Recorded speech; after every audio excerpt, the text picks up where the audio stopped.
The legislative privilege open records thing, did your office have input in that? Is that something you're part of? Well, as I mentioned yesterday, we're going to sit down and talk with the legislative leaders about that. We actually had already planned a follow-up meeting the other day in terms of the arena where we had all four legislative leaders. But I think it's pretty clear they need to make some changes in that, and we're going to work with them on a Monday. Will you veto it if they don't make changes?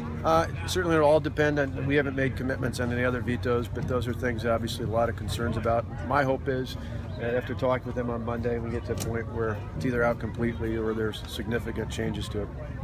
Who was behind it, do you know? Again, there's as you know, at the end of the legislative process, a lot of things the legislative leadership works on. And for us, as we said with other things in there, we'll review it once we see what passes, not just the Joint Finance Committee, but what gets through the Assembly and the Senate. Were you aware of them before they were presented, and did you object to them? Again, those are all things we'll talk about on Monday. We'll talk about what we're doing going forward. You know, there's all sorts of ideas that float around the Capitol before the end of the Joint Finance Committee process. But I think it's pretty clear lawmakers from both parties, as well as others, want to make sure there's changes, and we're going to make sure that happens starting with that meeting on Monday.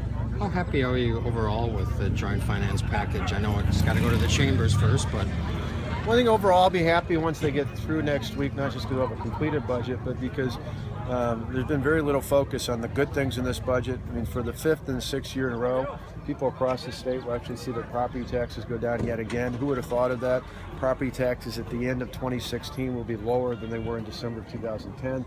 That hasn't happened anywhere else across the country. So for working families, for senior citizens, for farmers and small business owners, it's a huge win when it comes to lower property taxes.